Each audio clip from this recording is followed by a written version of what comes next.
Friday was officially the last day of my 75-day challenge, so let's talk about it while I try some new makeup products. Let's talk about 5 truths and misconceptions about the 75-day challenge. I'm going to be using the LA Girl primer today. Everybody's going to say it, but I'm going to say it to you too. Consistency is really key, and that doesn't mean that things will get easier over time. Trust me, as a person who's definitely a night owl, waking up in the morning and to go for runs and do early morning workouts was such a hard thing for me. Look at how smooth that makes my face, like, bro.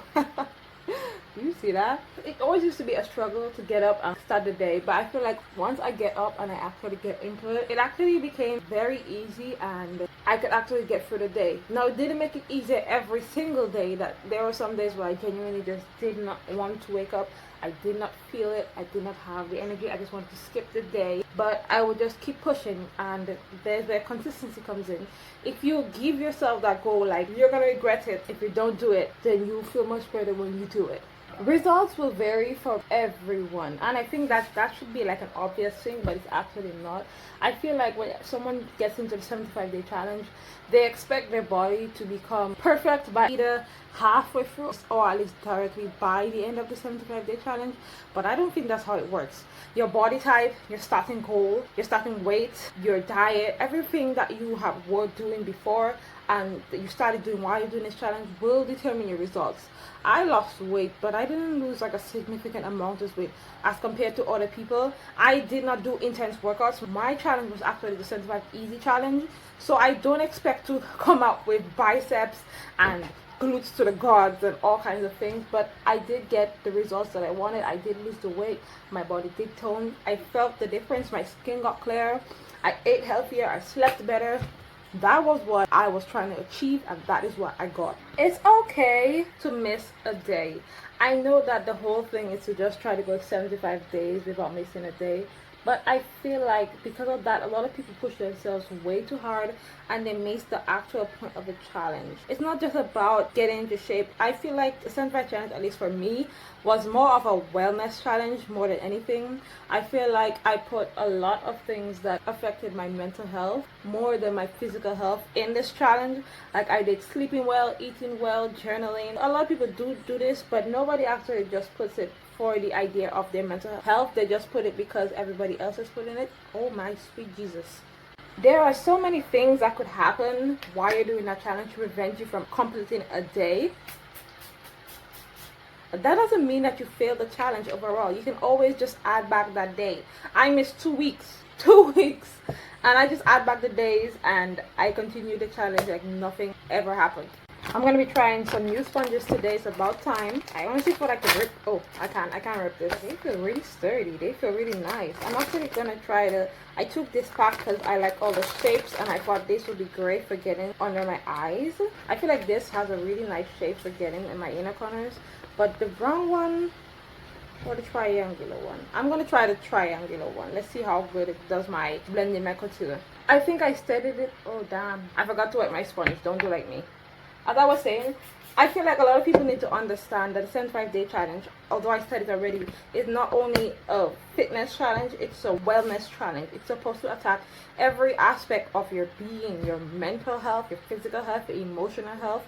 And if at the end of the challenge, your body is fit, but you're not mentally stable, you don't sleep well, you don't eat well, then what's really the point of the challenge? Did you even accomplish anything? Oh, put my light on. The sponge itself is kind of sticky. It's only because I sprayed it, but it felt sticky even before I sprayed it. It blends out the concealer, but I feel like it takes a lot of the product itself. It doesn't leave much on my face. The shape, the diamond shape, it does a great job of getting like under my eyes. It takes a lot. It does a job, but it takes a lot of time to get it blended out. It took me way longer than I wanted to with the sponge. It feels a little more silicone-y than it does spongy, so it takes a long time to like blend out the product. But it does a fair job. It does okay. I went ahead and filled in my brows and did some primer on my eyelids. I'm going to be setting my face with the LA Colors setting powder, the translucent setting powder. Oh wow, it's actually like caked in there. I thought that was just like how it looked in the packaging. It's like a pressed powder. That's interesting. There's a sponge for it as well. I don't know how well it's gonna get under my eyes though, but let's go ahead and swipe right in there. Oh, the fact that it's white, I can't really tell. The texture feels really smooth though. Ooh, okay. The powder goes on really well actually. So far, everything that I've been using has been reacting a bit well to the primer, but I don't know what's wrong with these sponges. They just keep leaving like fallout on my face. But that actually feels like really smooth. But the sponges gotta stop letting go of this type of fallout. But can we tell the difference? I think there's a slight difference. It definitely did brighten my face. It's not like an extreme brighten, and it also did smooth my face. Like my face actually feels smoother here than over there. So let's go set my rest of my face. So this is my full face set with the powder. I can definitely see there's a brightening difference. I can see that by my nose that there's some peeling happening, separation. I don't know if it's the powder with the primer, but normally I usually have this type of thing happening around my nose because I do have a lot of clogged pores around my nose, so it could be that. Anyways, let's move on to a new foundation that I'm trying today. This is the Arista Cream Foundation in the shade Espresso, and let's talk about our last misconception about the 75-day challenge. You can see this is brand new. I should probably get my tweezer to remove the plastic cap, because how the hell am I gonna get this off? Oh wow, a lot of foundation stayed on there. Is there like an applicator? Another sponge. This one feels a bit better. It feels really like it's gonna absorb all the product. Does it say a way to apply it? It doesn't have any instructions at the back. Normally some say to warm it behind your hand. Anyways, the last truth, I feel like people should understand that the 75-day, ooh, it's dark. It's dark. Maybe I should go shade lighter, but let's see how it blends in. That is pigmented. Like I only took this. Okay, as I was saying, I feel like people should understand that 75-day challenge should be a stepping stone into the rest of their life, and not just like, okay, I did the 75-day challenge, it's over, it's done. Now I'm not gonna lie, I'm gonna be completely honest here. I haven't done like any like workout or anything since my 75-day challenge, but at the same time I haven't like relapsed into like old habits. I still haven't really drank anything. I still try to eat a bit healthy. I still try to sleep on time. I still do dieting, and I still drink my green tea and my waters, and I still do whatever it is I need to do, because just because I'm done with the 75-day challenge, I think I'm gonna rub this behind my hand because this picks up a lot. So even if I'm done with the 75-day challenge from itself, I haven't excluded it completely from my lifestyle. It's just probably the workout part. And just because I was working from home and I feel like I want to start like working in gyms now instead of just working from home, it's more like it's my skin tone, because it blends perfectly with my neck. It's darker than my face, but my face is lighter than the rest of my body. So let's go see if I can get some for my forehead. I'm loving this actually. So don't like because you end just go straight back into old habits, because then you're gonna relapse, and then what was the point really? I mean, I know it's a challenge, but like I feel like it should be something that you should bring into the rest of your life. It shouldn't just stop because you're done with the challenge. I think next time, seeing how like dark this is, I'm definitely gonna have to do my concealer last, because can you really see on the camera? Let me bring you up close. Can you really tell how much darker that is than my face? It is dark. It is very dark.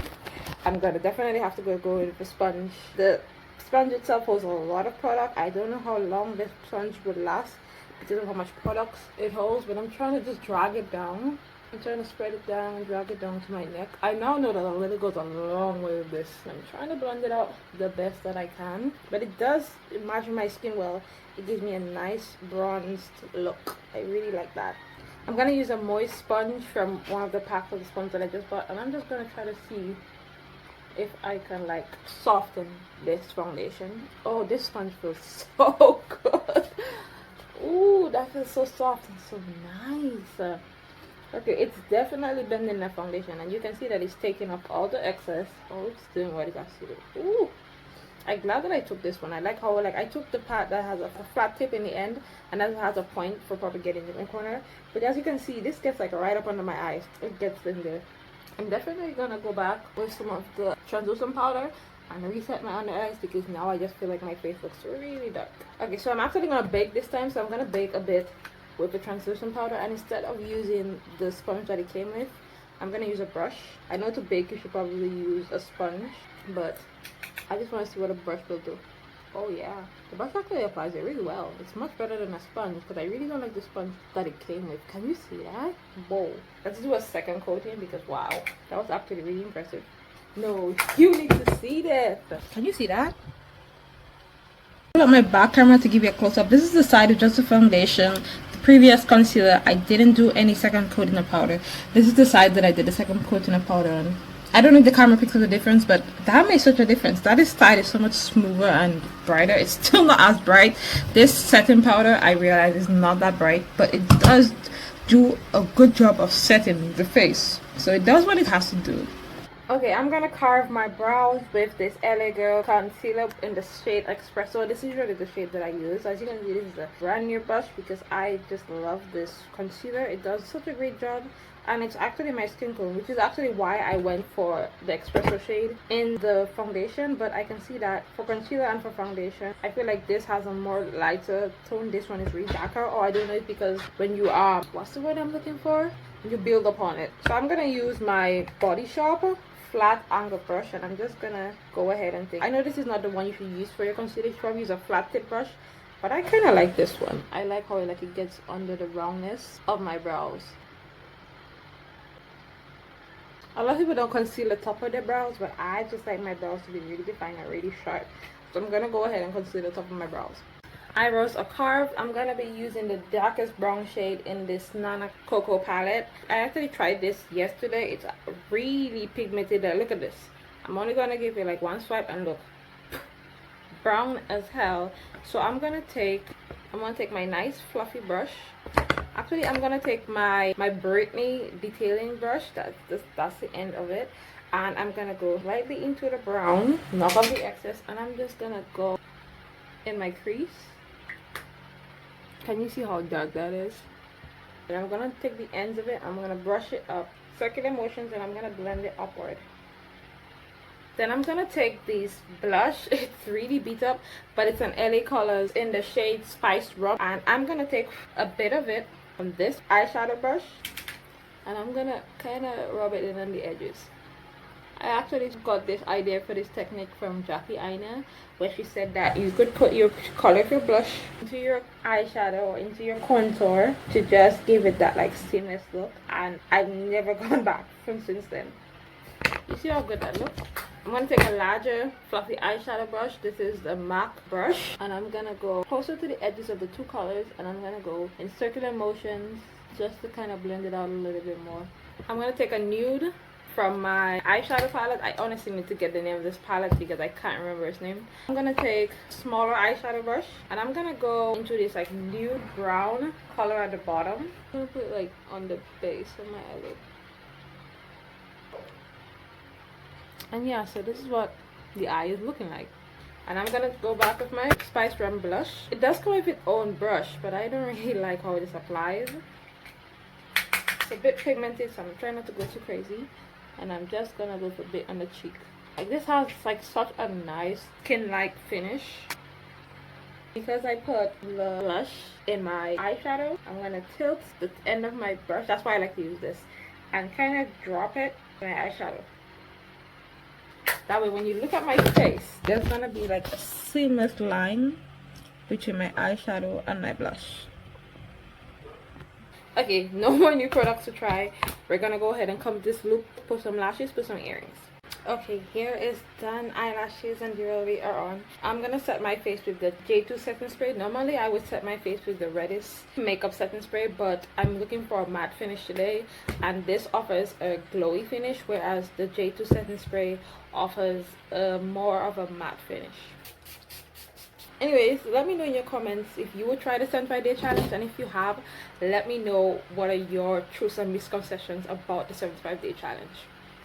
Bye.